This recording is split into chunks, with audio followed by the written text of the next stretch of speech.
quiet reflection or prayer as you wish. So we are about to take counsel together on matters concerning this county. We should seek to faithfully discharge our duties of office in both our debate and in our decisions, and promote the health, safety and well-being of those we serve. Thank you.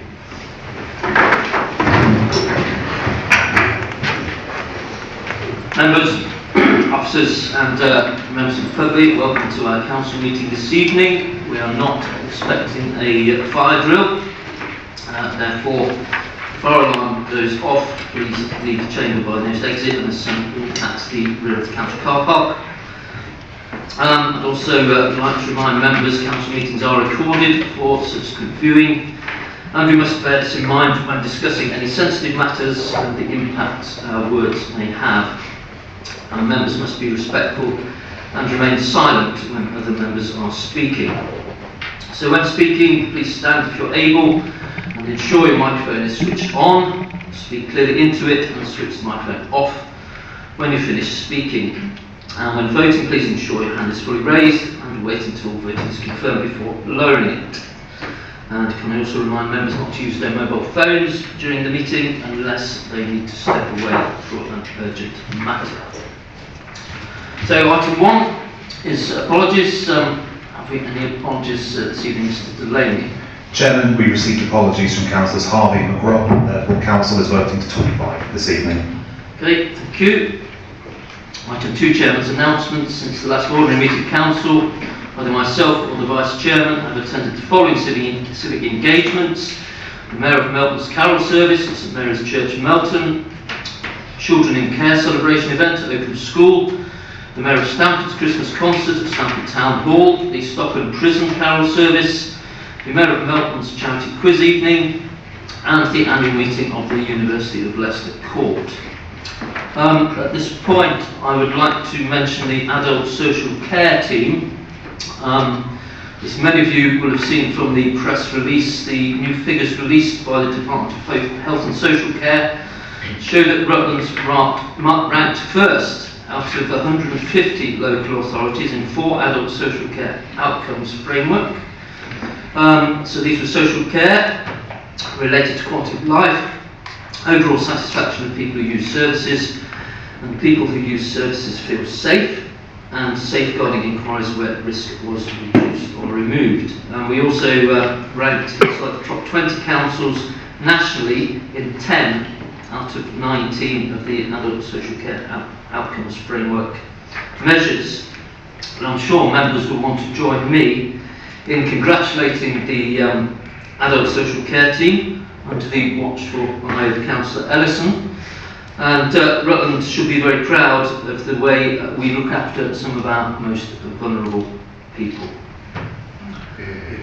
Item 3, announcements from the Leader, Members of Cabinet or Head of Paid Service. And I'd like to invite the Leader to address the Council. Councillor Wallach. Thank you. Following the news that the local elections scheduled for May 2026, which had been cancelled and subsequently reinstated, I've been asked by a number of times what the implications are for RCC and also for local government reorganisation that affects us. We do not have elections in 2026, so there are no direct implications for us, nor does the decision to reinstate the elections have any implications for local government reorganisation in the areas affected. Our elections are scheduled for 2027, when we will be electing the new local authorities shadow council prior to vesting day in 2028, when RCC, as we know it, will cease to exist. Meanwhile, whilst the government has announced it will not establish new mayoral strategic authorities till local government reorganisation is complete, they have announced the areas they would like to see work together to establish spatial development strategies, and these are likely to form the basis of the foundation strategic authorities. And Rutland's being asked to establish a spatial development strategy as part of the Rutland, Leicester and Leicestershire area, which will come as no surprise to any of us, I suspect. Thank you. Thank you. Councillor Wallach, do any other members of the Cabinet wish to speak? In that case, Head of Paid Service has an announcement. Mr. Andrews. Thank you, and very apt for tonight. I'm pleased to announce that the Rutland's finance team has been named finalist in the National MK Achievement Awards 2026. The judges' comments were as follows. Rutland County has delivered compelling transformation, embedding sustainability through disciplined cash limits, insightful key lines of inquiry and culture change, sector-leading account timeliness, strong governance and proactive risk management demonstrate maturity beyond its size, positioning Rutland as a confident, forward-looking benchmark for modern local government finance. So hopefully you'll join me and be very proud of our finance team and all the services that have contributed to a positive financial outlook. Thank you. Thank you, Mr. Andrews. Well done to all those involved, and best of luck with the awards. There'll no doubt be a lavish ceremony somewhere.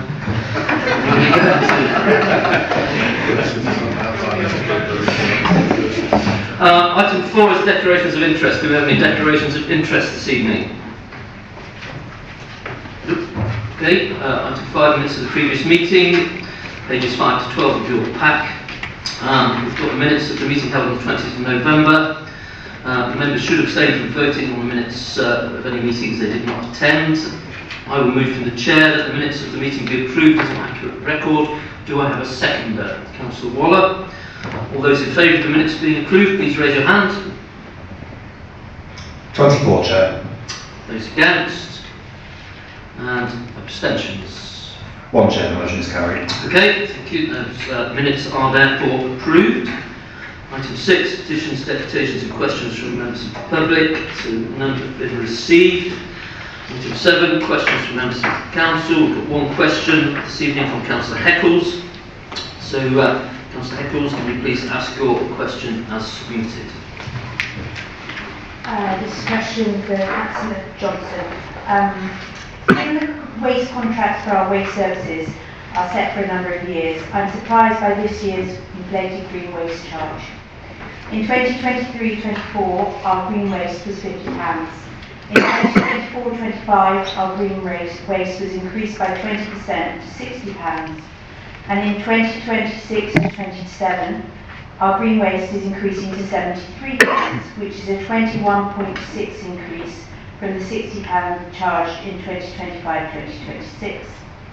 This far exceeds the current rate of inflation, which was 3% in January 2026. Could the portfolio holder please explain why residents have seen their green waste subscriptions rise by 46% over the last few years, given that our waste contracts have presumably not increased by 46%, as our existing contracts were in place over many years?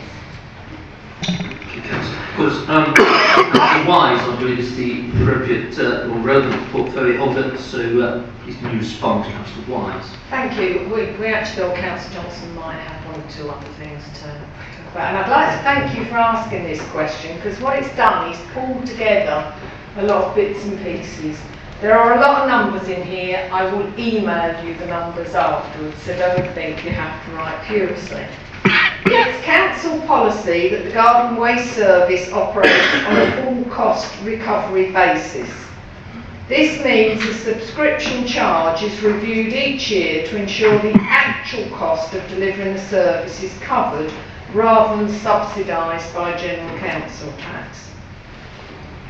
The fee is driven by two main factors. I actually think there's three: the direct costs, the indirect costs, and the number of subscriptions.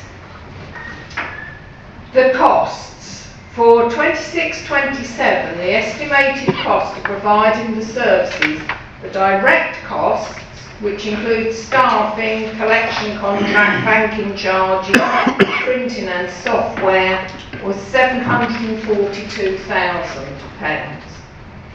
The indirect costs, overheads and management recharges were £113,000. The estimated subscriptions was 11,675 households. Based on these figures, the full cost recovery charge had to be £73 per subscriptions. Now, it's important to note the number of subscriptions has had a direct impact on the charge in 26-27.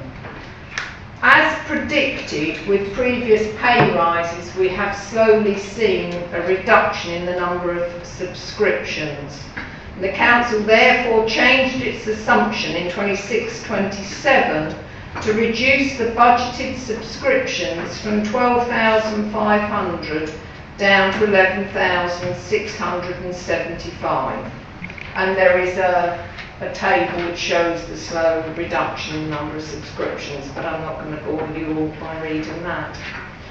Whilst we recognise that this represents a significant increase over several years, the changes reflect the actual cost of delivering the service rather than inflation alone. Costs such as staffing, fuel, vehicle maintenance and contract-related expenses have risen at a higher rate than CPI inflation, and the subscription fee must be adjusted accordingly to ensure the service remains financially sustainable without drawing on wider council funds. Thank you, Councillor Wise. Councillor Eccles, you've got a supplementary question. I have, but I'm just sort of thinking about it as we go along. For the first time, I'm a little bit surprised that you're scrapping the 25% discount for low-income households. Some of these residents obviously desperately need the support. And this year, this means that it's a 62% rise for these residents. It does seem a little unfair that maybe this hidden charge actually affects the residents that we should be supporting and now aren't.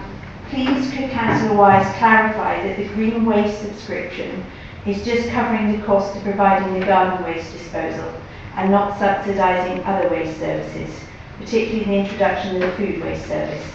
And will there be a reconsideration of supporting our most vulnerable residents, many of whom were actually very surprised this year to find their reduced subscriptions removed? Thank you.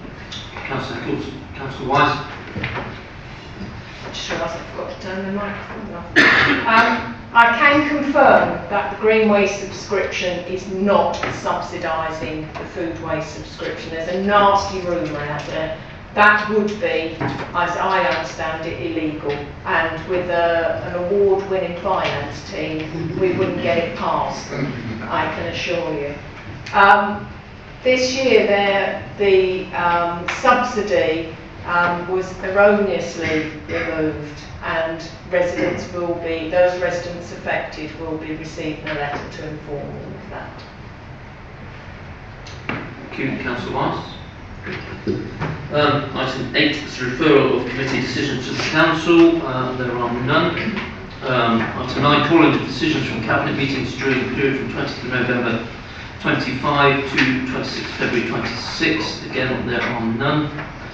Item 10, report from cabinet. We have 2 reports from cabinet this evening. So the first one is Rutland County Council Corporate Strategy Refresh 2026 to 28, pages 30 to 28 of your packs. This is report number 08/2026. Councillor Waller, can you please introduce the item and propose a motion? Thank you, Chairman. It is important to review our strategy regularly as actions get completed and times change. In this review, we've kept our 4 priorities of supporting the most vulnerable, providing effective public services, diverse and sustainable local economy, and tackling the climate emergency. But we have redesigned our strategy document to make it clearer these are equal priorities, not hierarchical. There has been some refinement of wording. For example, the original priority to deliver good public services is now to deliver effective public services. We've used the data we have to develop our objectives, and we're also aligning our performance measures with the government's new local outcomes framework. We've also used this opportunity of refreshing the strategy to deliver a legacy whilst preparing for local government reorganisation. The details of the refresh are in your papers, so I'm not going to repeat them all here. And I therefore propose that Council, on the recommendation of Cabinet, approves the Corporate Strategy Refresh 2026 to 28. Thank you, Councillor Wallach. Do we have a seconder? So, Councillor Johnson. Therefore, members open to debate. Any members wish to speak on this item? In that case, sorry, Councillor Stevenson. Thank you very much. Yes, everybody's been quite quiet about corporate strategies. Clearly this is a really important document because it's actually predicating what's in the budget. Don't worry, Chair, I'm not going to lob into the next item. I did just want to make a couple of points. Local government is bound over by an awful lot of statutory function. So to marry up what residents have told us that were important in the future Rutland conversation before this administration was in, it's nice to see that that is coming through. There are a couple of things though that came out in our budget consultation, and it is around the climate change agenda.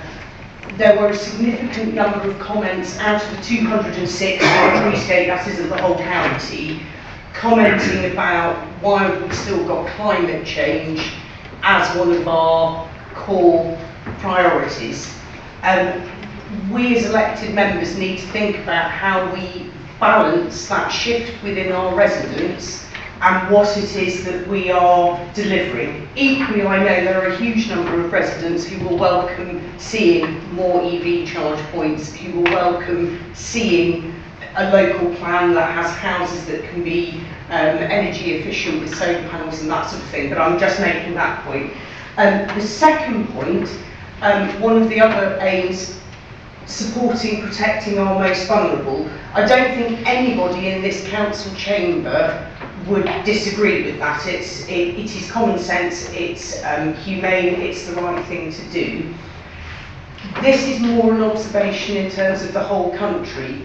We're in a position where the agenda of prevention, whereby people who aren't the most vulnerable, who work hard, who pay their taxes, are paying more and more and more, potentially meaning that they aren't actually able to support themselves, whether that's a gym membership, whether that's doing all of those things that we know make a really, really healthy, well-balanced person who can live well. Likewise, local government, lots of money, and well done finance team, lots of money has to go into those services for the most vulnerable people on account of being statutory. And yes, the areas which enrich everybody's life are perpetually being cut. And there has to be a point where we say, are we creating more problems in the future? And I appreciate that's going out of what I'm expecting the leader to do, you'll be relieved to know, but I do think it needs to be vocalised, and I do think it needs to be articulated. So that was all I had to say about it, Chair, but I do think we need to think about those challenges. Thank you. Thank you, Councillor Stevenson. Any other members wish to speak? In that case, Councillor Wallach, if you'd like to sum up, please. Thank you very much. Councillor Stevenson is quite right when she says that we are constrained very largely in what we do by central government's expectations, and of course the extremely limited and shrinking funding that they are giving us. All we can do is the very best that we can within the constraints that we've got. And the success our Adult Social Care team that we've heard tonight from the chairman illustrates how we are focusing on our corporate priorities, because some of our elderly residents are extremely vulnerable, and those who are getting social care support are the most vulnerable of that cohort. And so I think we should remember that our strategy is to focus what we're doing. And I completely take the point about our residents not wanting us to do anything on climate change. But I think part of that is because they see the headlines in the papers and don't recognise what we are doing as being the same thing as tackling the climate emergency. So the work we've done, as Councillor Stevenson points out, in terms of EV charging points as part of what we're doing, having a flood officer to work on flood defence work is part of our climate change responsibilities. The money that we invested in the social housing in South Street to improve the energy efficiency of those houses is not only satisfying the priority of climate change, but also supporting the most vulnerable who will be living in those houses.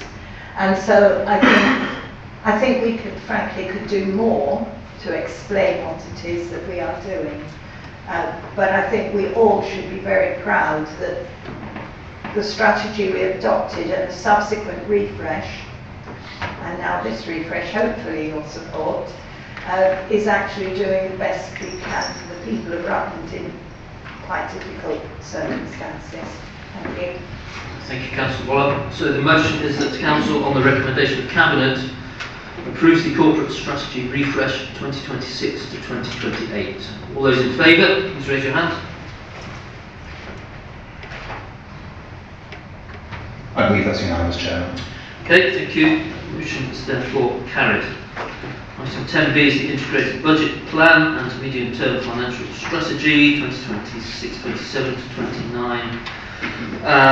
It's pages 29 to 280 of your pack. This is report number 04/2026. In accordance with statutory regulations, any votes relating to the budget or level of council tax has to be recorded, which means that each member's individual vote will be recorded in the minutes. Councillor Johnson, can you please introduce the item and propose a motion? Thank you, Chairman. I apologise for my voice. I appear to have picked up a Canadian bug, which is a bit irritating. But I will try to make sure I'm clear. I'm delighted to introduce this, my third budget, to the Council. We have continued our strategy of prudent budgeting based on our overriding objective of financial sustainability.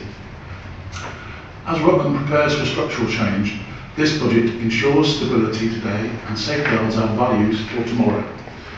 This budget is the penultimate budget before Local Government Reorganisation, carrying forward Rutland's focus on prevention, strong communities and our four corporate priorities. This budget responds to the latest UK government changes, incorporating both the final settlement derived from Fair Funding Round 2.0 and the High Needs Stability Grant announced on the 9th of February. The reduction in rural funding in particular means that we are increasingly relying on council tax to provide our funding and will continue to do so. We are expecting it to represent some 80% of our core spending power by the end of the plan. The financial planning environment over the next few years is subject to a unique series of risks which we must navigate and navigate successfully. We are extremely disappointed by the final settlement of funding from government, particularly that rural authorities will now receive on average 32% less funding than urban authorities. In fact, the Leader and I wrote to the Secretary of State in January to seek clarification on the final formula, which seemed to remove funding from Rutland at every opportunity. The budget before you is a balanced budget, despite our funding from UK government being reduced in so-called Fair Funding 2.0 by some 19%, including inflation by the end of the plan period, and our business rates retention reducing by some 4 million. Rutland is entering one of its most significant financial planning periods. This budget and the medium-term financial strategy set the course for the final years before local government reorganisation. It is our intention that the new authority inherits from Rutland financial stability, discipline and a clear strategic intent. Incredibly then, given this backdrop, we have managed to reduce the increase in council tax to only 2%, to only the 2% increase in Adult Social Care Precept, with no increase at all in the General Precept. This is in comparison to the overall increase of 5% the UK government has assumed. This has been achieved through a very thorough budgeting process and adopting a series of guiding principles that give us a strong foundation for decision making. We are very proud that we have managed to ensure that Rutland residents as a whole can benefit from this reduction. Additionally, a reduced increase at this time will ensure that Rutland residents benefit earlier from any council tax harmonisation planned by the new authority post-reorganisation, as we anticipate that as a result of this process, council tax for Rutland residents will indeed reduce. This budget continues our policy of revenue investments that drive growth, resilience, transformation, and those that make a difference to Rutland residents and businesses. The highlights are that we are investing $4 million for climate action, including the food waste collection rollout, a local area energy plan delivery, and active travel infrastructure. $7.7 million for economic growth, including the new local plan and the Woolfrost master plan, the cultural centre development and public realm upgrades. $1.4 million in supporting vulnerable residents, including expansion of community care, crisis response facilities, a CQC improvement plan and demand level pressures. $1.8 million for children and families, including the launch of a new placement home, care commissioning improvements and support for complex placements and adaptions. $8.6 million in health and wellbeing, including the integrated health and social care front door within local links, pipeline developments of a Meditech facility and Rutland Memorial Hospital diagnostic upgrades. And finally, almost $500,000 in digital and governance, which includes the cyber security enhancements that we need to make as cyber security becomes even more important. Further developments for the customer relationship management system, including AI pilots and business intelligence capabilities. At the same time, it's important to remember that this budget is not just about numbers. It is about working together to keep services strong and making council tax increases as low as possible. Our residents play a vital role by making choices that help us reduce costs and improve efficiency, such as recycling more, choosing healthy lifestyles to prevent future care needs, accessing online services and seeking support early through initiatives like the Low Income Family Tracker or Disabled Facilities Grants. Working together, vital services are protected, investment is made in what matters most, and council tax increases are kept to a minimum. Excuse me.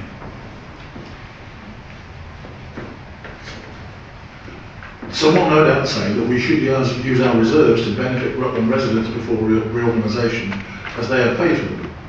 At first glance, this has attractions, but if we take our fiscal responsibilities more seriously, then we need to be cautious. We decided a reserves policy in September 2022, which is still relevant and necessary today.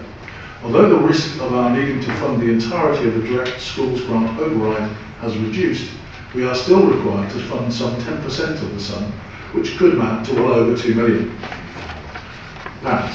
Indeed, the 90% grant is still subject to rules and full redemption carries some risk. We must protect the general fund for operating reasons and have a programme to utilise some earmarked reserves for transformation of services. Whilst some risks have reduced, others have increased, and therefore we need to apply this policy prudently as we have done over the last few years. We do not intend to utilise reserves to pay for general day-to-day expenditure, as some authorities have chosen to, as we believe this to be dangerous. Necessarily then, in a climate of significantly reduced funding, we have had to make difficult decisions to reduce expenditure. In doing this, we have adopted two strong principles. Firstly, that we'll do our best to protect the vulnerable and less well off in that county, and secondly, that the users of non-statutory services should pay for the costs of those services. This means that we have had to review and reduce expenditure in areas where we believe we are either providing more than neighbouring authorities, or that the users of the service should pay for the costs of providing it. Post-16 transport to schools is one area that has been affected by these decisions. We decided to reduce our support for post-16 transport because there was evidence that we were being more generous than our neighbouring authorities, and that there was a trend of increasing claims taking advantage of that generosity. We believe that it is unfair to expect those residents who live in dwellings that are in Band A to D to subsidise those who are in dwellings from Band E to Band H. How can we justify this sort of cross-subsidy to those residents in Bands A to D? There will always be exceptions, but it is wrong to do this, and we intend to stand up for this principle. If there are residents who are genuinely in a financial crisis because of these decisions, then we have a financial crisis fund that is available for them should they choose to apply through Citizens Advice Rutland. We have received some criticism for making these decisions from the party opposite, and welcome the chance to put our case to the Scrutiny Committee so that the facts can be established. Similarly, the principle of user pays applies to green waste collection charges. We should not ask those residents living in apartments, flats or terraces to subsidise those who have larger gardens. We cannot and do not make a profit from our additional services, but do need to recoup the full cost of providing them. The charges in neighbouring authorities have made the decision to increase our green waste charges for the next year. The charges that we have decided to apply are less than the charges applied by two of our neighbouring authorities, in one case considerably less. The support previously available to low-income households is government dependent and is changing from the Household Support Fund to the Crisis and Resilience Fund. More will be known by April. Low-income households who cannot cope will be able to apply for support in a different way. A budget is not just about revenue expenditure, it is about much more, including the capital projects that we intend to develop during the period. We have a very ambitious programme of some £31 million worth of capital expenditure during the next year, much of which will be connected to the legacy we wish to leave by the time reorganisation happens. We will need to be nimble to make sure that all these projects reach the level of completion that we want them to. The priorities are those projects which we believe will be important to Rutland residents after reorganisation. There isn't sufficient time for me to talk about all the projects that we will undertake, so I'll highlight a few of those that are detailed in the back. Under tackling the climate emergency, we are looking at active travel schemes through Oakham to Rutland Water and Coal Overston Road that will cost £3 million. We are looking at spending £500,000 on biodiversity net gain. A diverse and sustainable local economy, we are spending £6 million on the cultural centre, £1 million on public realm strategy, £4.3 million on the Love Meditech Innovation Centre, £13.3 million on highways, the highways capital programme, and £9.1 million on the local transport plan. In providing effective public services, we are spending £2.6 million on the local link via Jules House, and we are spending £400,000 in X-ray provision for the county at Rutland Memorial Hospital. In supporting the most vulnerable, we are spending £1.5 million on a children's capital placement programme, which will allow us to offer facilities that we have not previously offered.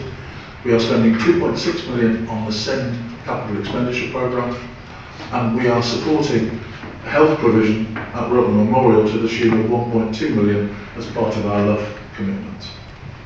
In preparing this budget, we have tried to consult across all parties and groups in the council so that we share our thinking and get alternative ideas. As a principle, we want to be transparent and consultative. In particular, we have held individual sessions with the shadow portfolio holder for finance to ensure the party opposite is briefed on our proposals and understands the funding environment. Additionally, we have held 2 briefing sessions for all councillors during the budgeting process, although it's very disappointing that only 11 councillors turned up for the first briefing, the vast majority of these being from my party. I don't wish to lecture, but if councillors will display this level of interest, and do not engage when given the opportunity, it is not surprising that their ideas are not able to be incorporated. At this point, I would particularly like to thank everybody in our finance team for their hard work in preparing this budget and MTFS. Much has depended on the leadership of Kirsty Mutton and Andrew Merry, but there are many unsung heroes that have contributed, both in finance and in the wider organisation. They have stuck to a very thorough process that has resulted in the robust assumptions that underpin the budget, at the same time as making it the most transparent and understandable that we have produced. It is very gratifying to learn that they have been named as finalists for the award of Finance Team of the Year by a national trade journal. I congratulate them all and I'm very proud of them all. I commend this budget, the medium-term financial strategy, to the Council and propose that it be approved as detailed. Thank you, Councillor Johnson. Do I have a seconder? Councillor Waller. Case members open to debate. Councillor Ross. Thank you, Chair. Excuse me. And I'd also like to reciprocate those comments about our finance team. I think we've done an outstanding job in this budget, and I actually support it. I've got 4 questions by way of clarification. I apologise, I've got an old pair of glasses. I've left my glasses at home. But there we go, that's better. So these are points of clarification to Councillor Johnson. Regarding the investment in visitor economy, can you explain why the short-term investments, which are predominantly in people, will no longer be required in Year 3? Secondly, in roads, I support the policy of preventive maintenance that you've outlined, any other approach being financially incontinent. Could I have confirmation that the roads budget, and specifically the additional government funding provided for potholes, is reflected in the numbers presented? Thirdly, in relation to SEND, it is noted that as a result of the government's new national approach to SEND, all local authorities will receive 90% of the cumulative deficit to 31st of March 2026 in the autumn of 2026. Presently, 100% of the forecast deficit is covered by the government override, thereby leaving £1 million to the account of this council. So my questions are, will these monies be applied to reducing debt and thus interest costs in 2026-27? And secondly, given that the SEND risk is now materially reduced, will this have any impact upon our reserves policy, there you go, the reserves again, going forward? And lastly, the letter that you have sent to the Housing, Communities and Local Government Office, which I entirely support, notes a significant divergence in per pupil funding of SEND. Has this situation been affected in any way by the government's recent announcement? Because your letter was actually, as I've said, was dated the 22nd of January. Thank you. Councillor Ross. The members. Councillor Payne. Councillor Cameron. Thank you, Chair. Well, Rutland's penultimate budget and a 0% increase, if there is such a thing, in council tax, that's great news for our residents, especially in a challenging political and financial backdrop. I do worry about many things, which hence my contribution to the Audit and Risk Committee, but one thing I can stop worrying about is the direct schools grant deficit. At the moment, let's be pleased with the intended removal of the increasing £10 million deficit in RCC's budget. In terms of risk, I have challenged the Section 151 officer over what happens if we make a decision today for 0% and the government choose not to remove our deficit. There is a small chance this could happen. I'm happy that the implications of this scenario have been thought through and there is a plan to deal with it. This is an unlikely scenario, but a question I have to ask my Audit and Risk Panel. My hesitation over this budget is the very ambitious £24 million capital programme for the 26-27 budget year. Delivery of this is a huge undertaking for Rutland. Indeed, if you include the administration of the Melton Love project, the capital budget rises to £31 million. My worry is that unless projects are completed or well underway and irreversible, under local government reorganisation and a new council, they may be stopped with funding diverted elsewhere. In Rutland, finding resource to deliver operational services and projects has been an ongoing challenge and risk to any delivery. Local government reorganisation and our short-term existence increases this resourcing challenge and consequent delivery risk. When I raised this through scrutiny, the answer I got from the leader was that we hope to have all projects in a position where they were either completed or at such an advanced stage that they would be irreversible by a new council attempting to change the programme. The ambition Rutland has to deliver all this change will take very strong leadership, drive, direction, programme management and governance to achieve.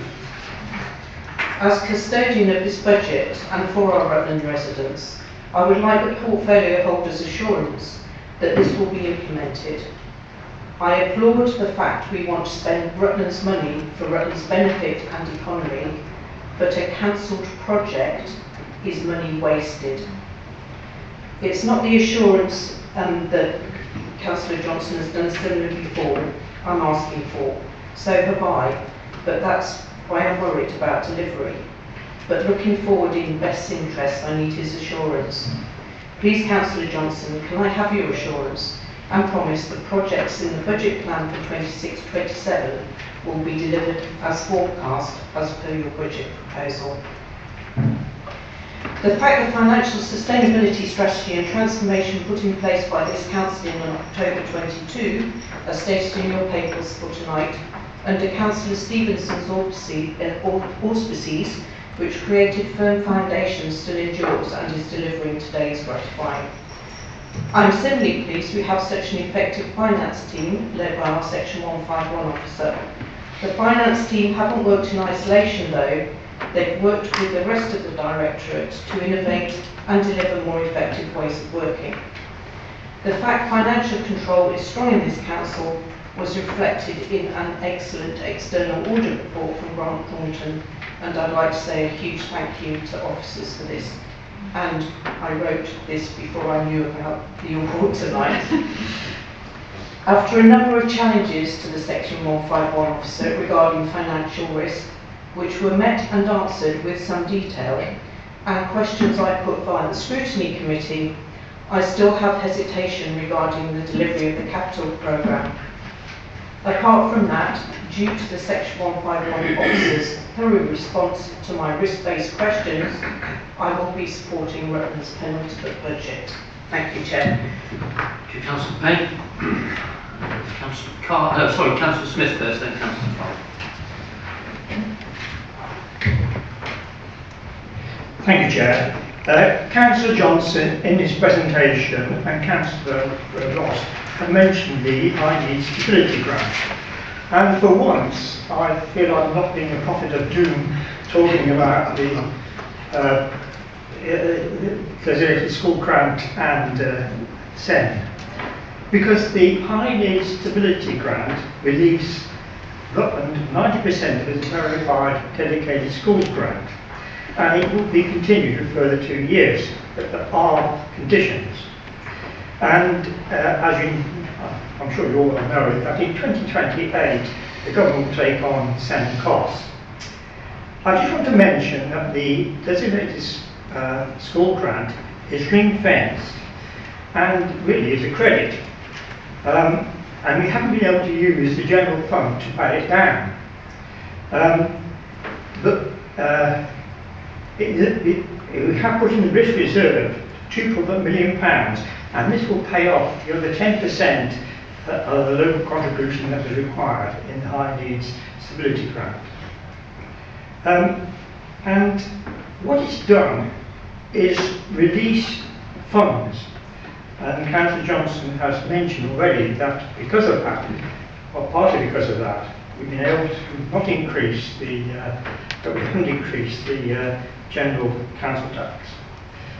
But, and there's always a but, we're not in the sunny uplands. We have to produce, as I said,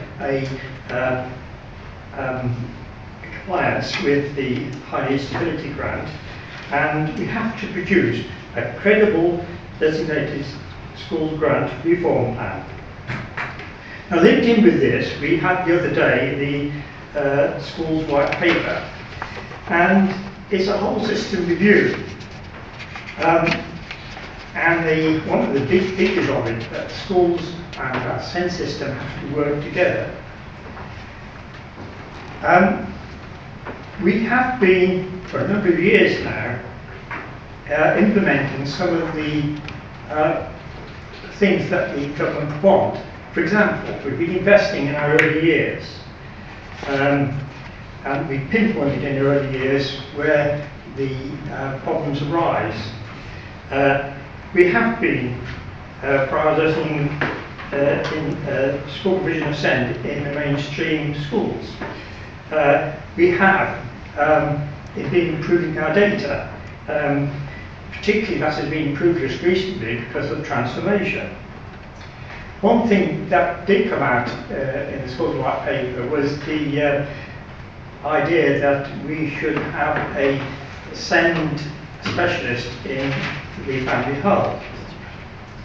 So we are well placed to meet the reforms that the government want.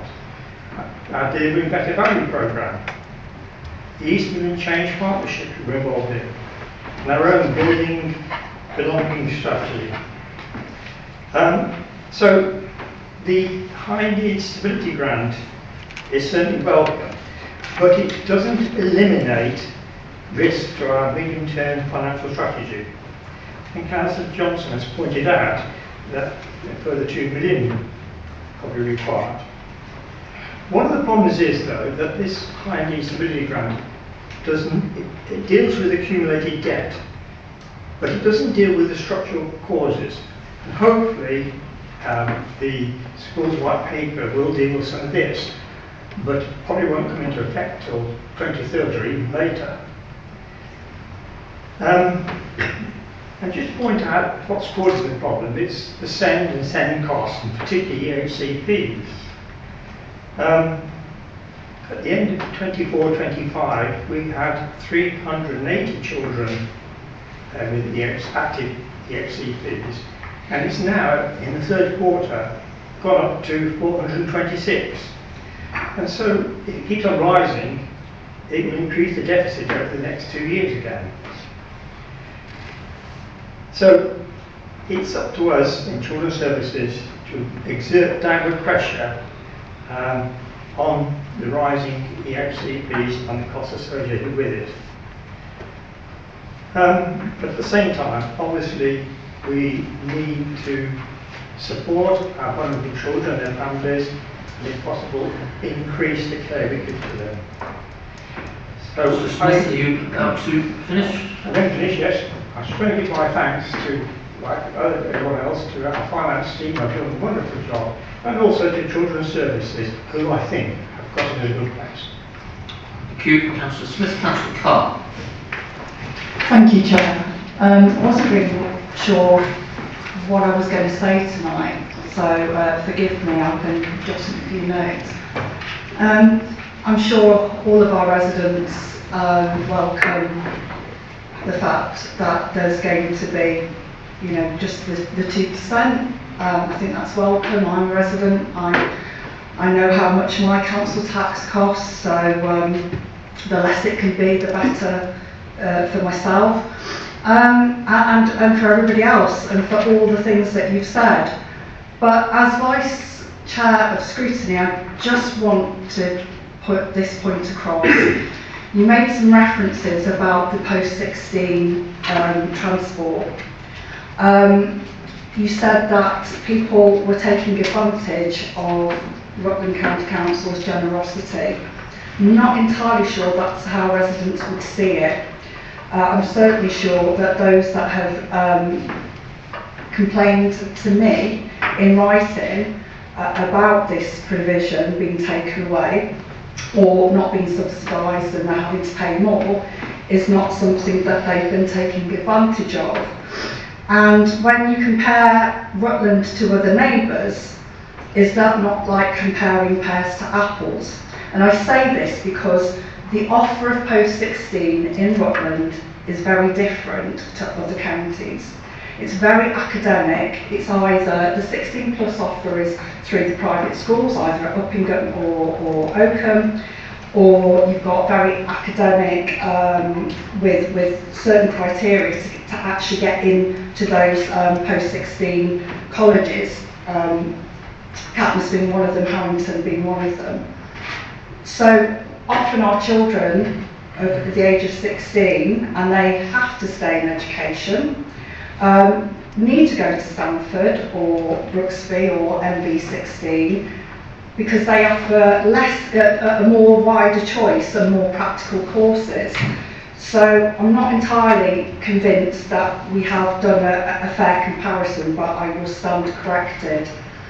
I'd be interested to know as well is how well publicised this support fund is, and I'm not sure if you did use the word hardship fund, but whatever it's called, I think we've really got to be mindful about language, because language can be stigmatising, because I know a lot of very, very proud people who are really struggling, who don't like to ask for help, but don't like being called vulnerable, and they don't like the support being offered as hardship funds or something like that. So I just wanted to put that point.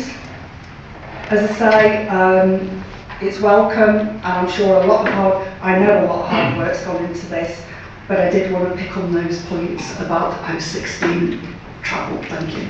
Thank you, Councillor Clark. Councillor Mark Chatfield, and then Councillor Ellison.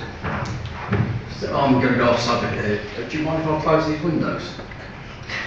Yes, feel free to close the windows. Thank you. We'll just wait for the windows to be closed before we go to Councillor Ellison.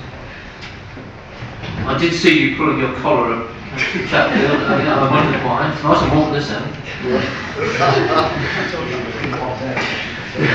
Councillor Ellison. Thank you very much. I've written this beautifully, but people stolen my thunder in lots of places. But I think the 40% costs of adult social care does need to be considered.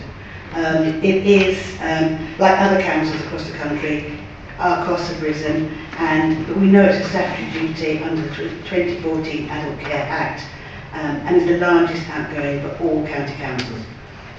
We've had an increase in costs for the last few years by a rising demand and complexity for both working age adults and old people's care. But I'm really pleased to say that staff have worked so well to address the pressures while maintaining the statutory objectives of high quality provision for all individuals requiring support. And done this by optimising the value for money through efficient budgeting, robust contract negotiations, and a focus on long-term preventative measures. The working age adult costs were driven up in part by higher than expected transition costs and reliance originally on out-of-county provision.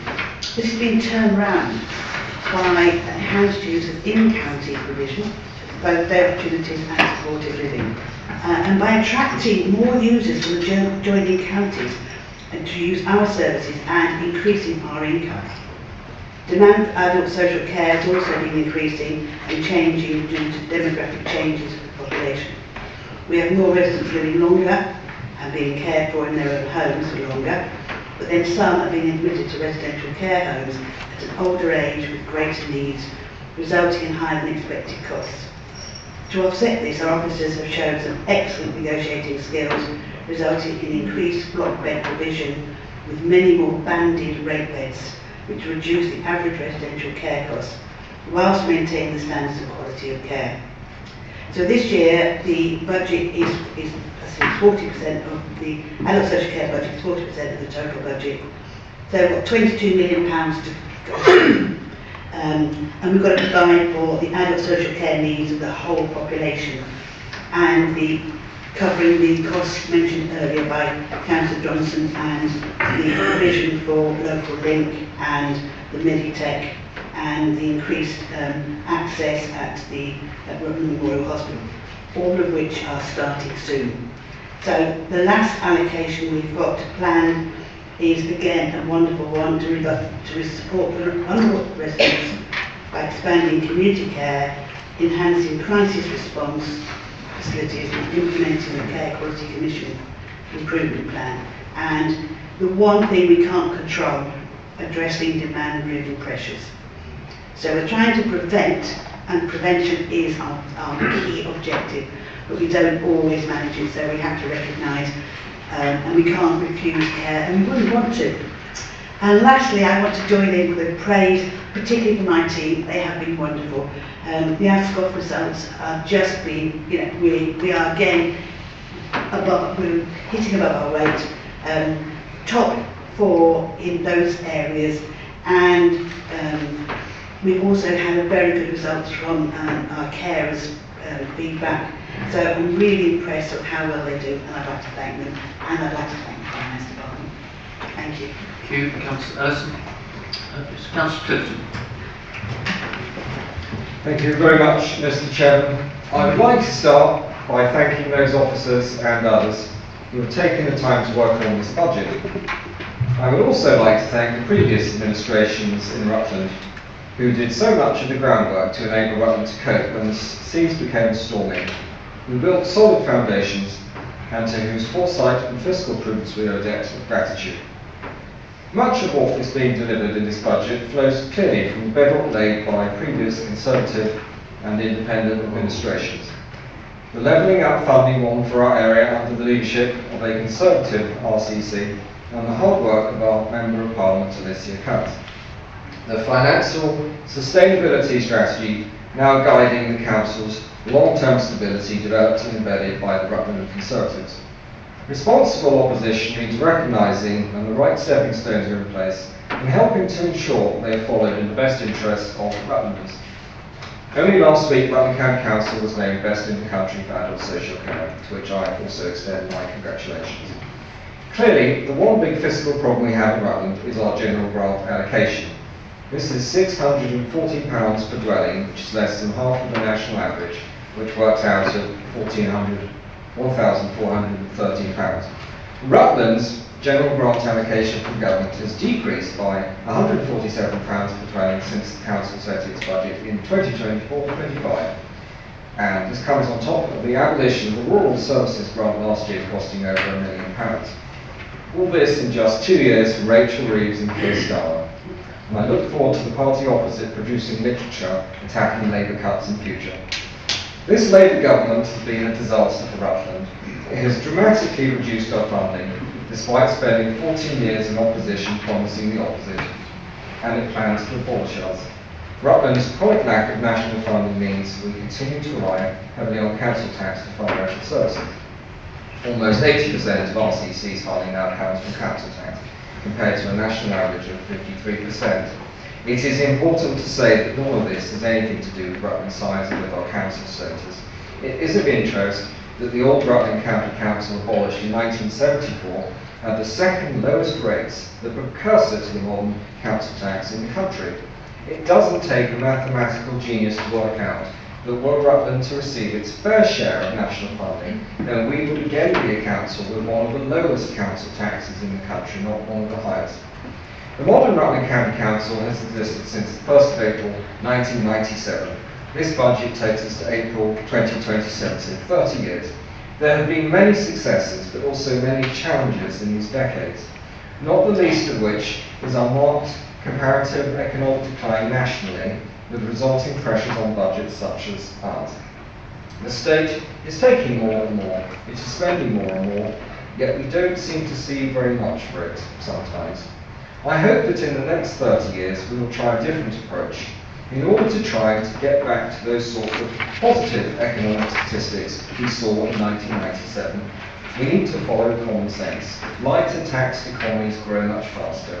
We need to follow the Laffer curve. It works. Now, because we here in Rutland have had to grapple with significantly less national government funding than the average council, we are both an outlier and an example of doing more with less. Over the next 30 years, the rest of the country is going to have to undergo exactly the same process, accompanied by a sensible and proportionate reduction in statutory service provision. and the fixed costs of local government across the board. We have all had enough disruption and worry caused by this government, this council and this county. There will be battles ahead, and in that spirit I will vote for this budget. Thank you. Thank you, Councillor Clifton. Councillor Power. Thank you, Chair. As an independent councillor, member of the previous cabinet and of this cabinet, it's good to know that I can take credit for both the legacy and the Thank you. But back to the budget. This budget, as has been said, isn't about numbers. You might be surprised that even as a chartered accountant, I think what's in the numbers are a window into what we're doing, into our priorities, into what we're actually doing for the residents, and that's what I'm here to do. Act for the residents and ignore the political toing and froing going on all around me. So in that, with my figures head and as a charter, I have obviously been through the figures with interest, our policies and the risk that's attached. And I do have confidence in this budget that it's a sustainable budget, it's a sensible budget, and has been put together in the right way. I'm obviously disappointed, as we all are, that we can't have absolutely zero council increase for our residents this year. But I feel that this budget is sustainable. This is what we've got to do, and I know will be welcomed by our residents. That it's still an increase. We have to accept that, but it is a small 2% increase, as everyone around us faces a continued cost of living crisis. We know our council tax is high compared to others. And I do take the point that government funding, which we're being disadvantaged by, and also partly our small but beautiful size. There's just a couple of things I'd like to draw attention to, and also correct, I think, a couple of things that have been reported in social media, which do relate to the capital programmes, which are in Appendix K. The firstly is that Rutland County Council is not paying Anglian Water £6 million to acquire the Rutland Sea Dragon. We're very close to signing the legal agreements to transfer its ownership to us so that we can start the conservation work and the digitalisation, which you'll see in the capital programmes. That was part of the Levelling Up Fund money to enable that, along with the digitalisation of the very important Rutland the mosaic that was discovered. The £6 million that you'll see in that list is for the redevelopment of the museum as a cultural centre, not only to house the ichthyosaur in a special gallery, but also to create a multi-use space and to display and transform the display of our existing collections in the museum. Tourism is an important part of our economy, and that in boosting our local high streets, which certainly need a boost, and our businesses. And by this investment, we hope that will help with our visitors' numbers, and really is about investing in our county's future, which also applies, which again under my portfolio is under what's called public realm strategy, which is all about our streets, our signs and our spaces. With the investment in that. And I will, Councillor Payne mentioned the deliverability, which I'll leave probably Councillor Johnson to sort of tackle that overall, but certainly I'm very aware of that on those projects that fall within my portfolio to make sure that we can get them to a place where they're sustainable and have got to a sort of no return point with new government, with the local government reorganisation. The other thing that I have, also the factual thing, which I would also to correct on, that I have seen, that the Rutland Sea Dragon is not a dinosaur. It's an ichthyosaur, which are two very distinct prehistoric creatures. Ichthyosaurs are marine reptiles that lived in oceans, while dinosaurs were terrestrial reptiles that roamed the land. That's a very short explanation. If you've been to the talk at the museum by Dr. Dean Lomax, he gave a very long explanation of what is the difference. So we have a 10-metre long, which is huge, ichthyosaur, and it's the largest and most complete skeleton that's been found in the UK to date. So please we can call it a sea dragon or an ichthyosaur. So just to summarise that little, sorry I went off piece a bit. that, yeah, fully, support this budget. I believe it is a good and comprehensive budget. It sets out what we plan to do in the next year, 2 years, and also the investing in the economy and the generative, which will, for all Rutland residents, while supporting the most vulnerable. Thank you. Thank you, Councillor Attenborough. Sorry, Councillor Waller. Thank you. I'd like to start by thanking everybody for their thoughtful contributions this evening. Setting a budget in the context we are in is not easy. And whatever we do, I can guarantee that some of our residents won't like it, because you can't please all the people all the time. But I would like to pick up something that Councillor Karen Payne said, and that's her concerns about delivering the capital programme. And it's something that I think that we all share, the worries over that. Delivering a capital programme is always difficult, because you are subject to so many influences from outside. I mean, we saw it quite recently when we were developing the libraries for the Living Well services. Who would have thought we had a well in the middle of one of them? And it certainly wasn't on any of the records, and had to be dealt with. And yes, it was dealt with, but it delayed the delivery of the programme. So things happen. Being conscious of that, though, we have ensured that we've got a robust project management system, and more importantly, the Chief Executive has brought some coherence to the delivery of projects. So we have a much more centralised project management system now, which enables us through the, I forgot what we call it, it used to be the Asset Management Board, the Project Management Board, I think it's called now. Capital Programmes Board, that's it. Through that has a number of cabinet members on it, we do have an overview of all our projects, and I can promise you that we as members question quite closely. Some might say a little too closely in some instances, but nevertheless I believe in dotting I's and crossing T's.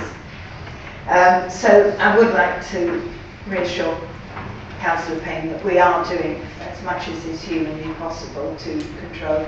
And also we're ensuring that the project's delivery timeline is closely aligned to the financial timeline, so that if we have a delay, the finance team are aware and can invest the money that we put to one side, we've got no reserves, to get some income from the council while we're waiting for the need to spend the money. So we are looking holistically at the issue.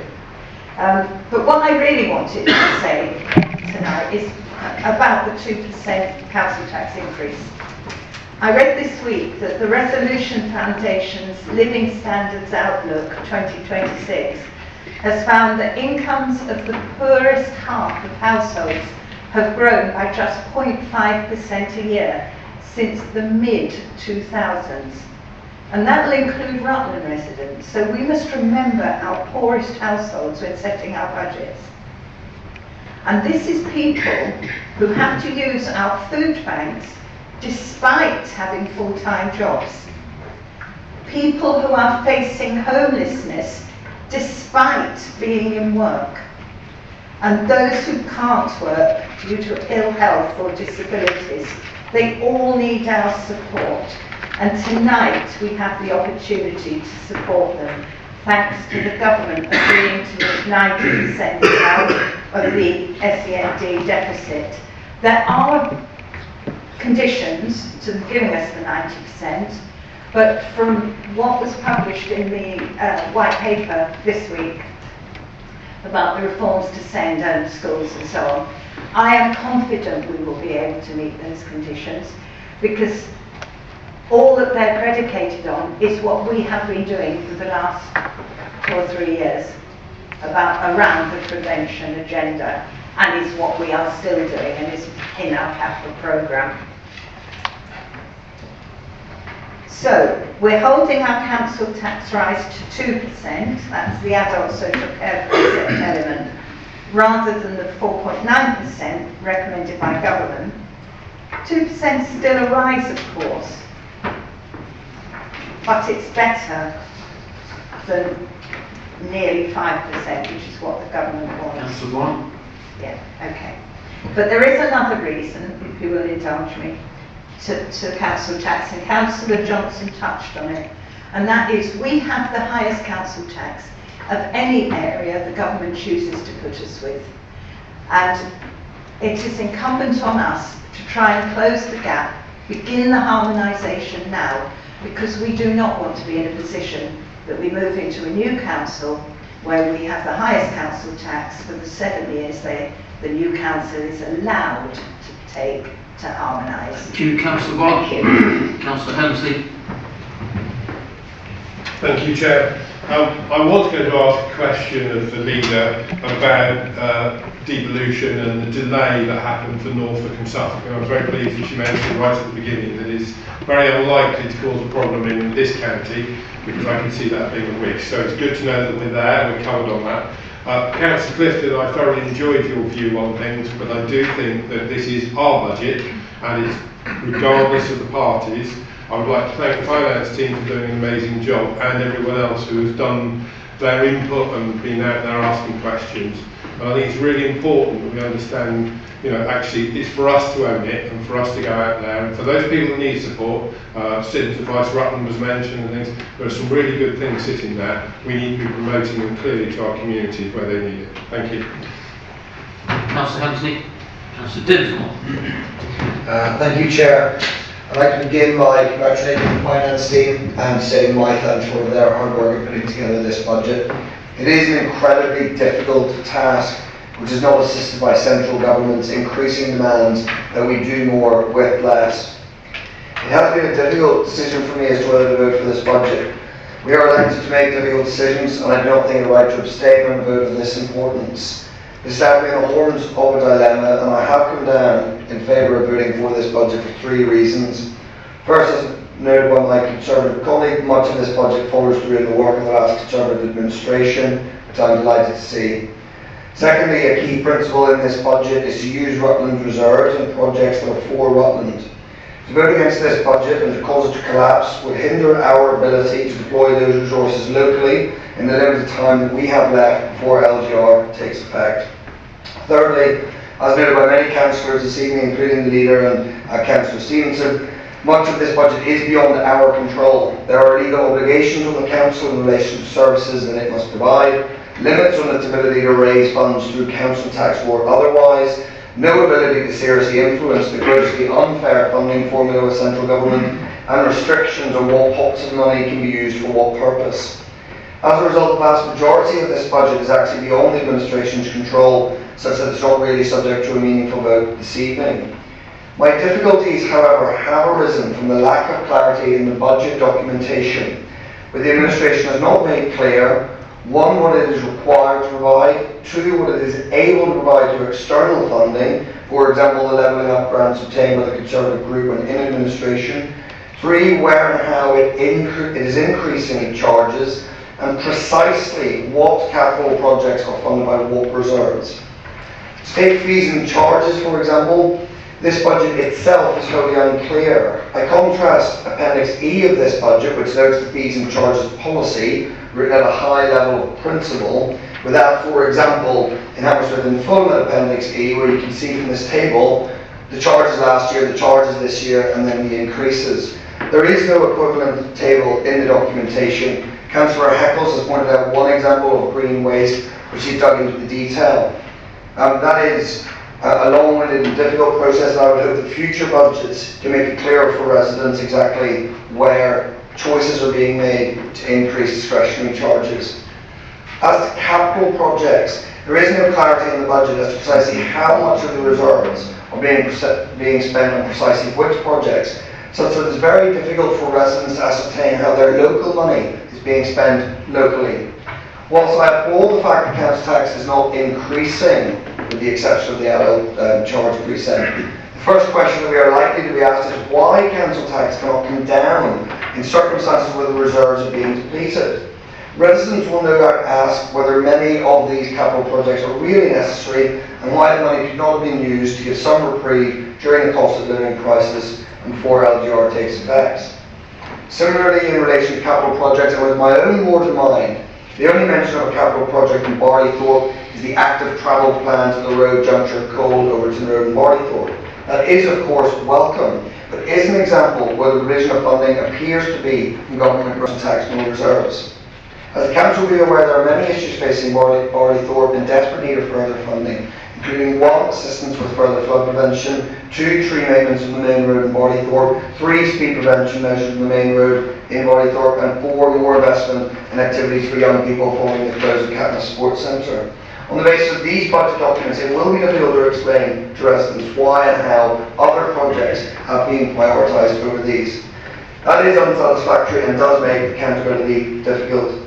I will nevertheless vote for this budget for the reasons outlined at the beginning of my speech, but I do so with considerable hesitation given the lack of transparency in some of the key decision making. Thank you. Thank you, Councillor Dinsmore. Councillor Paul Brown. Oh, sorry, I was told you were wanting to speak by the CEO. Any other members? Councillor Heffel. The disadvantage of going last, of course, everyone's already covered most of the points, and I had to scribble most of my speech out. 2026 isn't looking great. Unemployment levels have hit a 5-year high. Wage growth is slowing. Graduate recruitment, which is affecting our family, has fallen to a record low, dropping to 45% year on year. Many believe this to be due to Labour pricing young people out of the workforce. This means many young people are struggling to find jobs and will need financial support. So it's incredibly welcome that there will be no council tax rise in the budget. Although I do need to mention that obviously our council tax is at an all-time high. As Councillor Clifton mentioned, we must remind you that we really need to push for fairer funding, and hopefully the leader can maybe be encouraged to write again to government on this. We're delighted that the government actually announced on the 9th of February that they would cover 90% of the council spend overspend to 31st of March 2026. I calculated this was reportedly to be around 10 million. It's definitely a welcome relief. My worry is that this overspend may well begin to grow again. Our President's councils are able to keep high needs deficits, which is an overspend where SEND costs exceed the budget available, off their main balance sheets through a temporary accounting mechanism known as statutory override. This high needs dedicated school grant, this is the high needs dedicated school grant deficit. Sorry, that's a real tongue twister. Worryingly, this override is due to end in March 2028, when I understand these deficits move on to the council books of a new council if that happens. A recent Local Government Association survey said that 79% of councils who responded will not be able to set a balanced general budget in 2028-29. So it's going to be very difficult for us all going forward. I also think we need to repeat, and I think that a lot of people have already said this already, that the increase of 2% is an increase in the Adult and Social Care Precept. It's actually not the council tax. In an ideal world, these would also be frozen. However, unfortunately, we have inflation, and as everybody knows, all costs rise with inflation. We are the foremost in the country for adult and social care, which is exemplary, and our team should be applauded for this achievement. To the residents in Rutland that require it, this is a lifeline that is both unmatched and invaluable. One of the issues that my residents repeatedly raise is the condition of our roads and potholes. The thing that is always surprises me is how little of the budget highways actually have. They get a very small slice of the cake. I believe it's around 5.6 million for highways and transport, which I calculated to be 5.8% of our total spend. And this obviously includes transport, so highways is going to be less. This does seem quite low when the state of our roads affects every one of us. I did drive into a neighbouring county and unfortunately hit a large pothole that's so deep that I actually thought I was going to have a blowout on my tyre, and there was a loud clunk because I think the front end might have clipped or something. Residents complain about our roads, but compared to our neighbours, our roads are actually brilliant. So I'd like to congratulate Highways and thank them for looking after us all with their financial constraints. I would definitely support an increase to the Highways budget, given that there can be no price put on resident safety. I'm delighted to hear from Councillor Johnson that there will be more money heading towards highways. The next bit of my speech was about green waste, so I thank Councillor Wise for saying that our low income families will be receiving hopefully a rebate. I calculated that to be £18.25. Finally, I'd like to thank the officers for working hard to produce these budgets. I know a lot of you work very quietly to help and keep Rutland the wonderful place that it is, and I will be supporting this budget. I wasn't happy about the green waste, but as I said, Councillor Wise has explained that situation. Thank you very much. Thank you, Councillor Eccles. I think the timing almost a second now. Councillor Stevenson, then Councillor Wilby. Thank you very much, Chair. Few notes about budgets. I'm front and centre on supporting this budget. Clearly, it would be particularly ridiculous given a well-deserved nomination for a award looking over to the back where the officers are. What I will speak to, though, is around the national context for a start-off.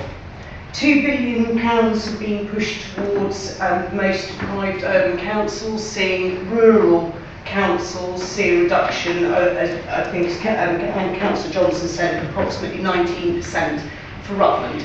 For me, this continues to show that central government does not understand that delivering service in rural areas is more expensive. We saw that last year when our rural services grant was removed overnight. The one thing that I would say, though, the surprise announcement, and this does seem to be a flavour of our government to make announcements, U-turns, etc., was around the dedicated schools grant. Seeing the original 1.9% increase in consultation papers being reduced to 0%, which clearly, as Councillor Carr and others have said, is very welcome for our residents when everything is getting more expensive. I thought the covering paper for that special cabinet paper on the 17th of February was very, very useful, and I don't wish to hammer a point home. Regardless of politics, local government is an evolutionary process. It is a slow-moving ocean liner. So actually, this is a compliment to lots of members who've been on this council for years.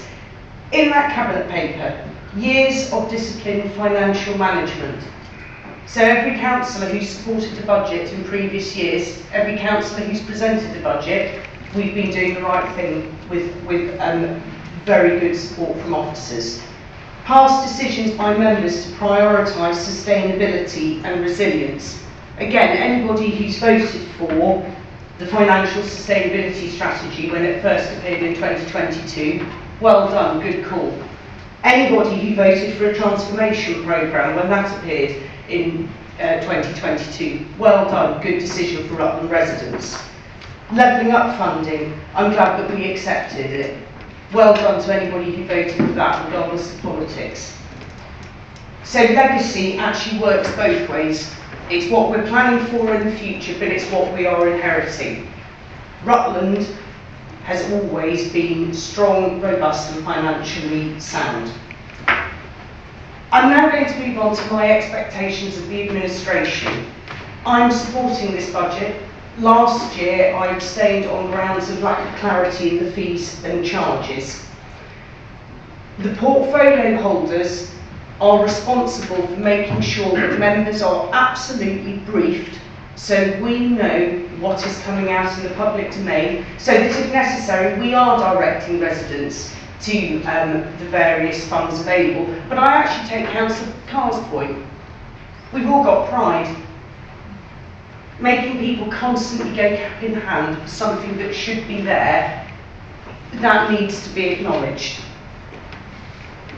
If there is going to be a material difference to residents, for example, residents who budgeted for £600 in the summer for a bus pass to suddenly find it's £1,000 at the end of the summer holiday with school uniforms and clubs coming up, we must show that we are in touch with what it means to be living now.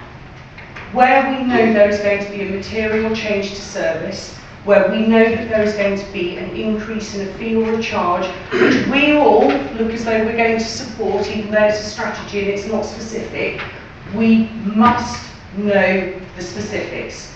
We must know the logic, we must hear the leadership, we must hear the direction, so that we can stand behind this budget, because that's what we're about to do this evening with our hands, judging by the mood of the room. But let us be able to do that for this forthcoming year. Let us do our jobs well, and that isn't the officer's job, that is down to the administration and the individual portfolio holders.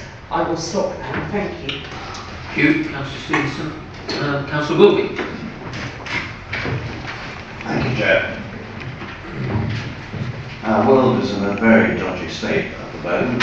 Our nation is in a pretty dodgy state at the moment.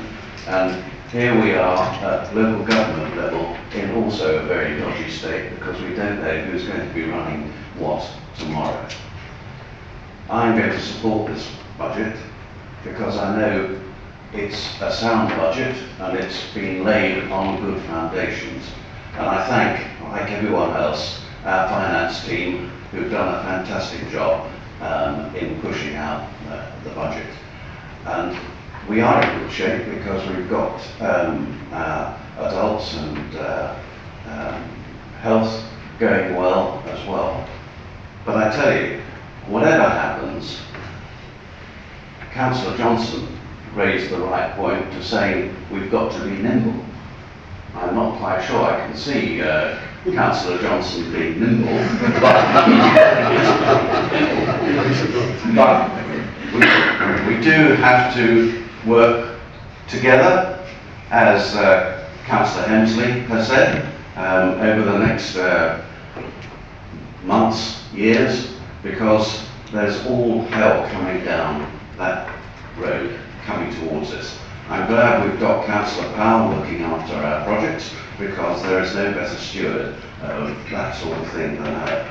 But no, I think we have all got to work together, make sure our staff are happy and there are enough of them to do the business.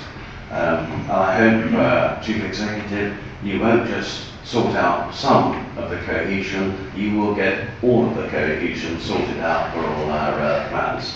So I will support the budget. Thank you. Thank you, Councillor Wilby. Any other members? Councillor West. Thank you, Chairman. A bit like Councillor Eccles, most of what I wanted to say has been said, but I would just like to say that I always enjoy hearing about Conservative achievements, particularly since over the last 7 years I've been in this room. It's required fewer and fewer Conservative members to achieve them. I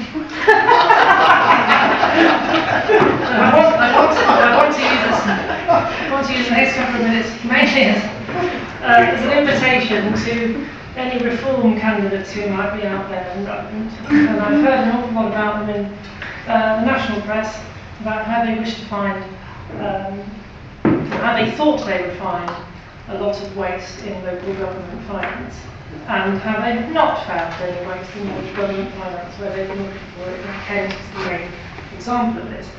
And so I would like to use this as an opportunity to extend an invitation to anybody out there who wears a reform cap to come and scrutinise our budget and find zero waste in here as well. This is as stripped down to the bone and as lean as it can possibly be, and there is no waste. So they can jog on to the next slide. Thank you very much. Thank you, Councillor Webb. Councillor Farina. Considering this evening's, thank you, Councillor. Considering this evening's budget for 26-27, I understand the hard work that goes into developing this budget. So well done to the portfolio holder and to the finance team for all your hard work. As the cost of living soars and costs increase, Rutland County Council is still feeling the effects of the government removal of the Rural Services Delivery Grant, putting everyone in a difficult position and having to scratch around to try and find savings.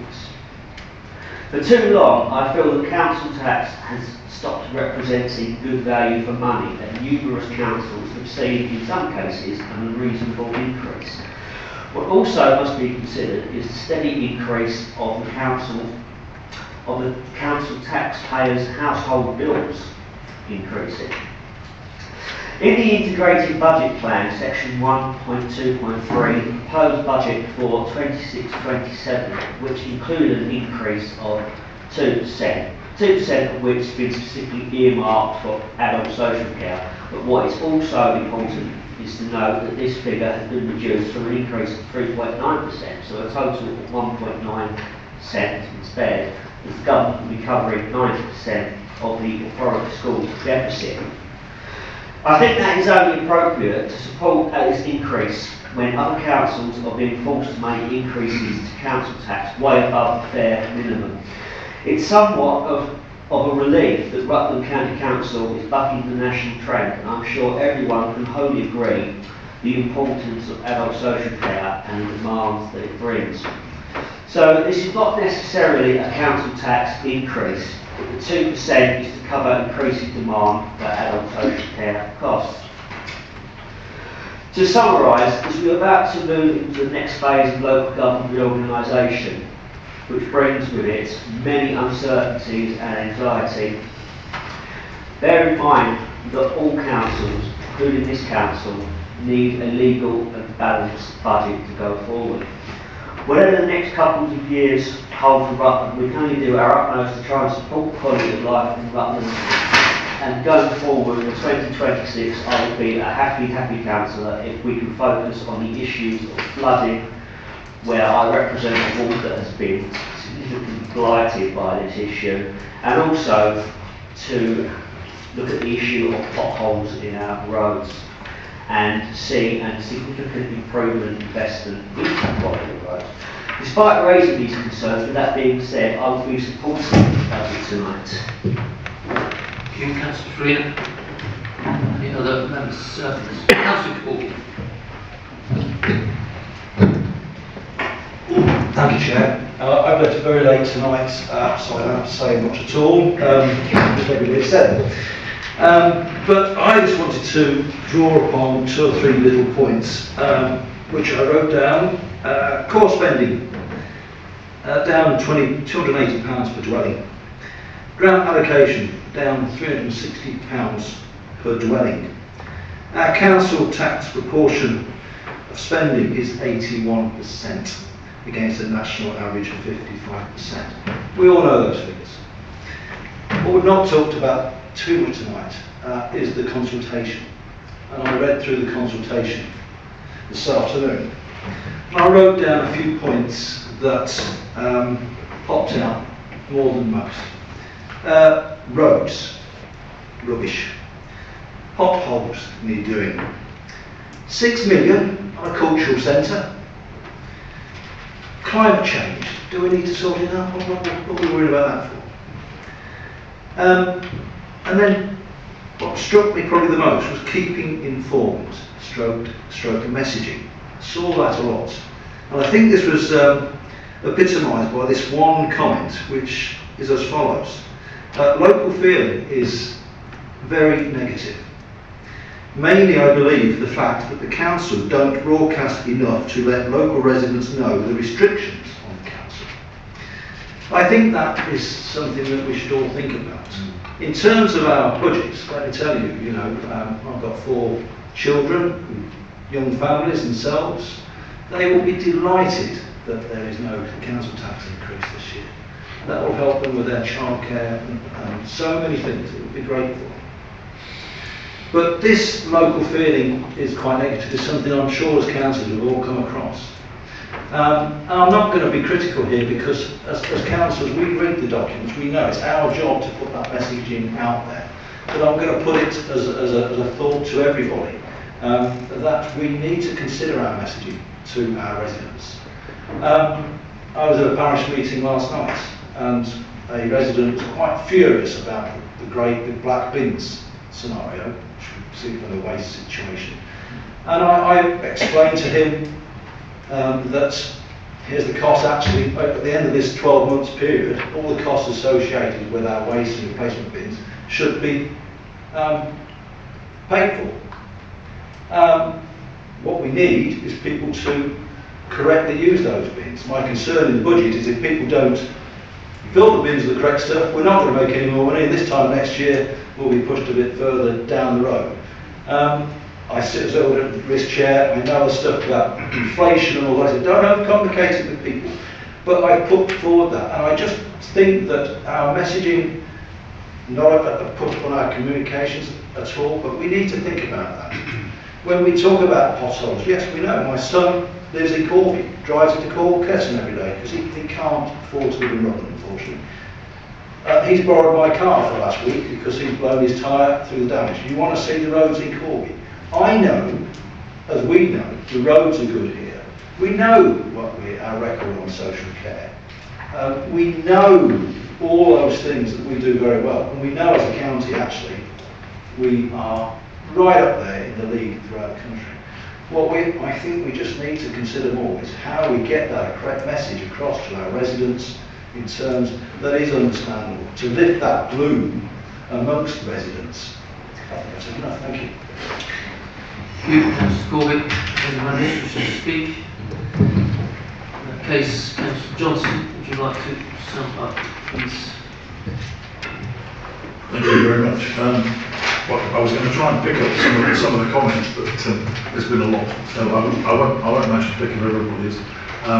Councillor Ross, if you can let me have those queries in writing, it would be useful. I'll follow those up. What I will pick up though is the point you made and other people have made about that we're guaranteed to get 90% of our SEND costs, DSG override costs. It isn't guaranteed. I think we need to be really careful about this. One of the risks going forwards is that it is a grant and we are yet to see the full qualification criteria for the grant as far as I'm aware. So I think we just need to be a little bit careful thinking that everything's solved, because this government does seem to favour urban areas far more than rural areas, and there are other ways that amount can be skewed. So I do think we just need to be careful thinking that that's going to happen. It's one of the reasons where I talked to Kirsty, the finance director, obviously about this, and we view that there are still a lot of risks ahead of us, and that's why we really don't want to change things like reserves at all, because we believe that we may well need them, and we need to be prudent.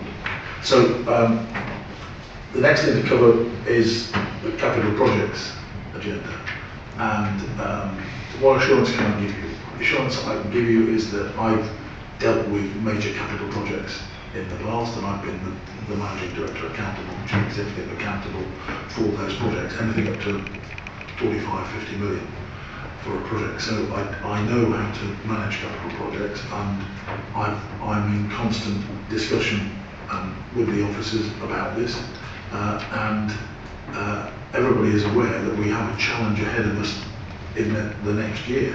That's not something to be taken lightly. And the good thing is that as a result of those and other discussions that obviously the officers have been having, there's been a change in structure that was approved this morning, which means we'll have a more central project management office. Now I think that's actually quite fundamental, because I have a fairly simplistic view of capital projects, and I haven't managed to be nimble on capital projects in the past, despite my appearance.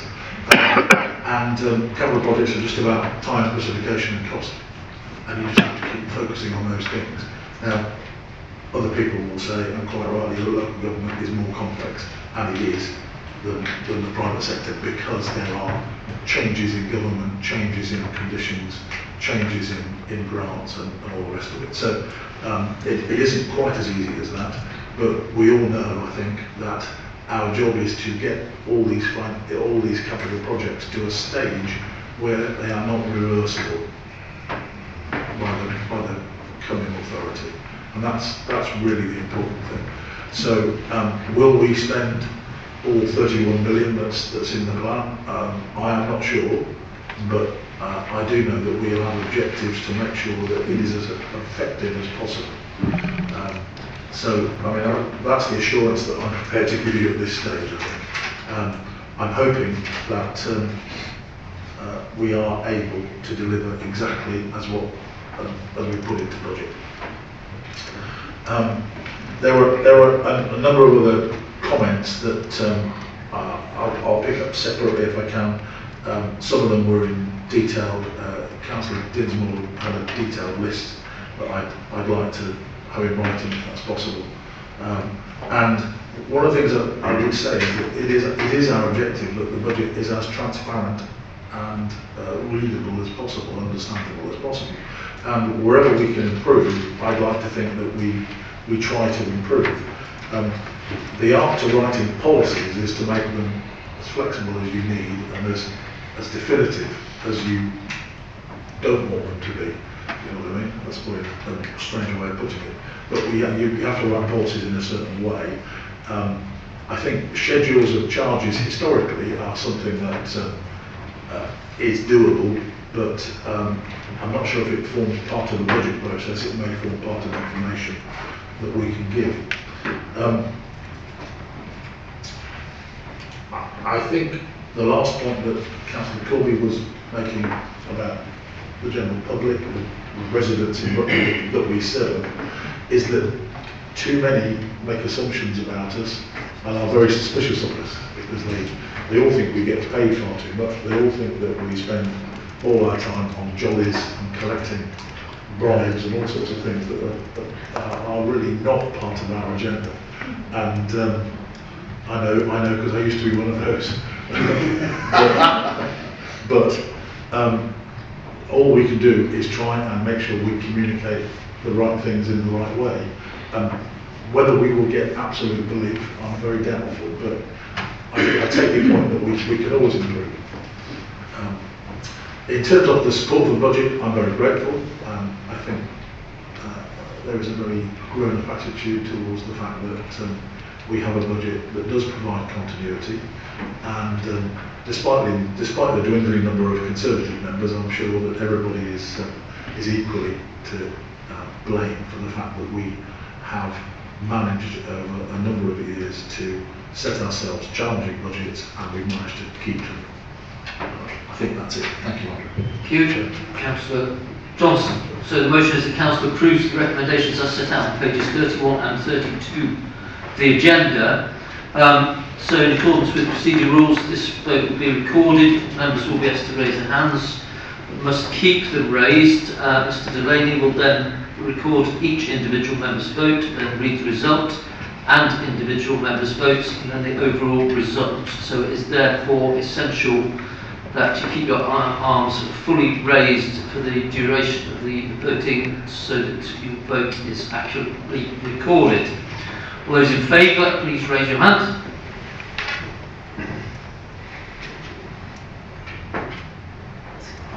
That might have made your job slightly easier. Significantly, Chairman, thank you. Thank you, members. I can confirm all 25 members present have voted in favour, Chairman, so the motion is carried. Right, thank you very much. So the motion is therefore carried. Item 11, reports from committees of the Council, there are none.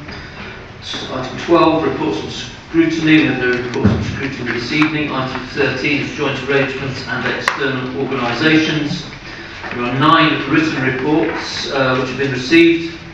and I'll invite each member to speak to their reports in turn and provide an opportunity for any questions. So first is Councillor Wise. Would you like to speak to any of your reports, Councillor Wise? I wasn't going to speak to these reports. I'm sure if members have questions they would ask. I would just like to mention that there was a meeting of the Safer Rutland Partnerships Strategic Board on Tuesday, which I haven't written up yet. The papers for that will come through next week. Good, thank you. Councillor Wise, any questions for Councillor Wise? Councillor Ross. Thank you, Chair. And this will come as a huge surprise to Councillor Wise. It concerns the PCC. And my first question is, when will the PCC's detailed medium-term financial plan be presented and made public? My second question is, PCCs are responsible under statute for ensuring an efficient and effective police force for their community, and to do this requires the setting of a... I'll have to resort to these old glasses, I'm afraid to say. The setting of a police precept or budget, and despite this very basic requirement, our PCC chose to ignore the advice of the Chief Constable. So my question is, so why should residents continue to have confidence in the PCC's ability to fulfil this statutory duty? Thank you. Councillor Wise, you are not the representative, you are a representative of Rutland on a board, you are not a representative of the PCC, so I'm not entirely sure you can answer that question.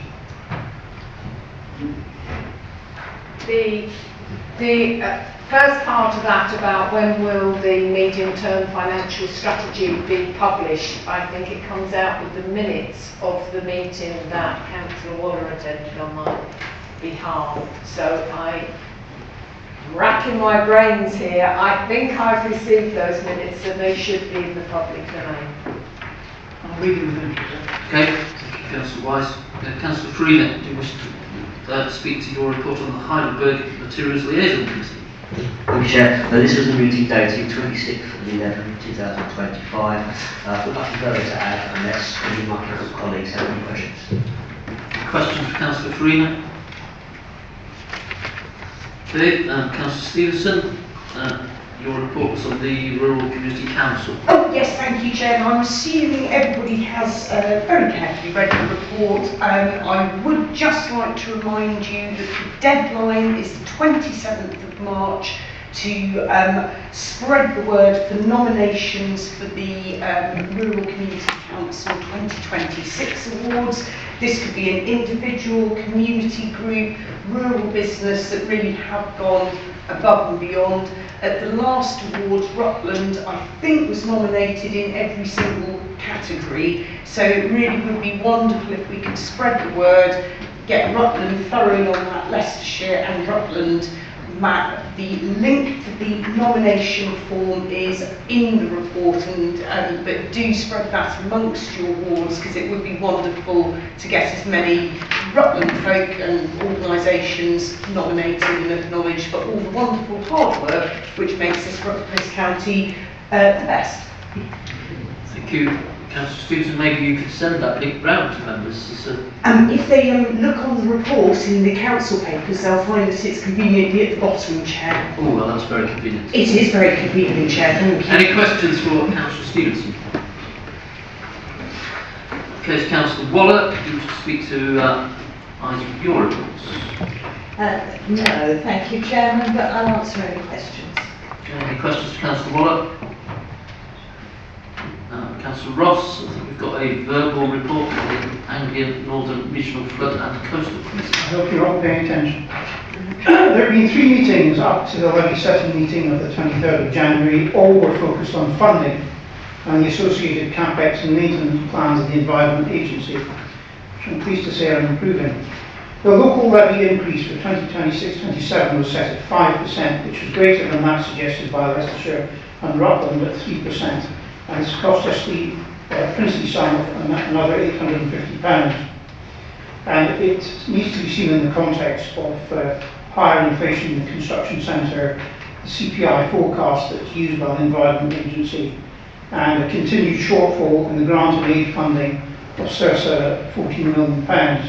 Now, whilst this represents a small increase over the RCT budget, this enlarged fund in general will support the works that you can find at page 257 of your budget pack. Thank you. Thank you. Any questions for Councillor Ross?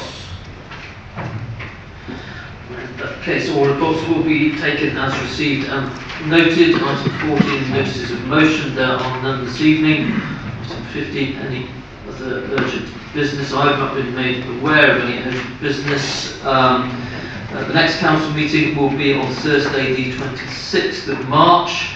I'm sure members will join me in wishing both councillors McRobb and Harvey a speedy recovery from their current ills. That concludes the business of this meeting. Members, thank you for your attendance, and the meeting is closed at 10 to 9.